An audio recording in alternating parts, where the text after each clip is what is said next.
Hello, I'm Paula. I'm 51 years old. I live in Inverurie and I'm married to Gary, and we have two daughters, Ella, who's 19, and Iona, who's 14. In February 2012, I came home from a training run. I was training for a 10k and I popped in the bath to ease my achy legs and warm up, and I discovered a lump in my breast, which I thought, oh, well, it's probably nothing. So went to the doctor, and I just knew from the doctor's face that it was a bit of a concern. So I was referred to Clinicy in Aberdeen Royal Infirmary, and then 2 weeks after that I was called back to talk to the consultant who did diagnose that I had breast cancer, an aggressive form of cancer called HER2 positive, which has a high risk of recurrence and is quite fast growing.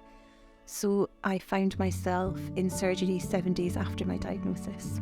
I was absolutely terrified of starting chemotherapy, more so than having surgery, more so at the thought of having a mastectomy. I did actually have a lumpectomy, but the surgery didn't faze me, but the treatment was more scary for me, I think because I was worried about losing my hair.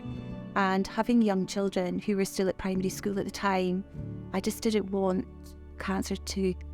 people to look at me and know that what I was going through. So I chose to try the scalp cooling. It actually worked really, really well for me. So I know it's one of the things, medical equipment that Friends of Anchor do fund, which is amazing.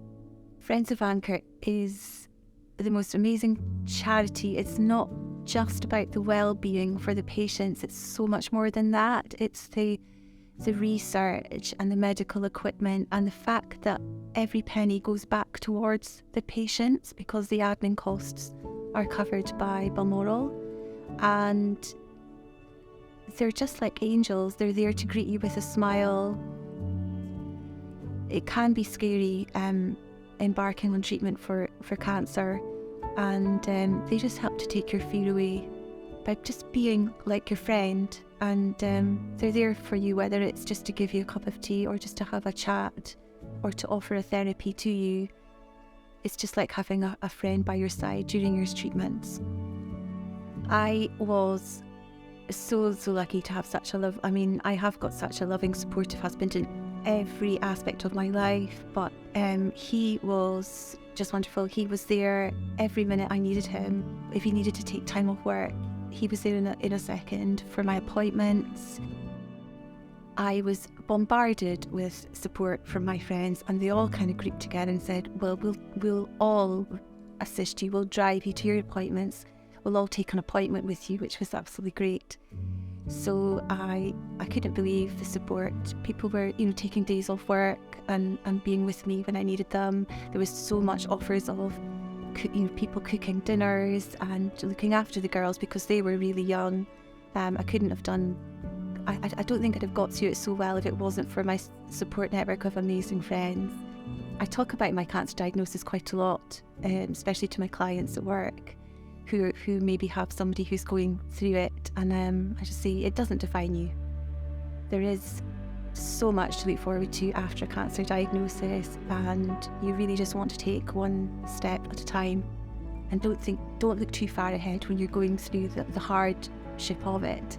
Just baby steps, one day at a time, one step at a time, and you'll get there. So last April was my 10th year, which is a huge milestone. This year it's 11 years next month. I'm absolutely delighted.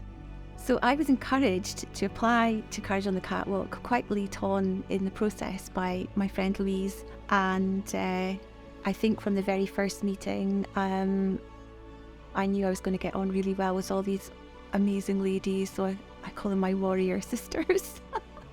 And I think there's a wonderful energy around us. We're connecting really well, and I hope to have formed friendships for many years to come with these ladies.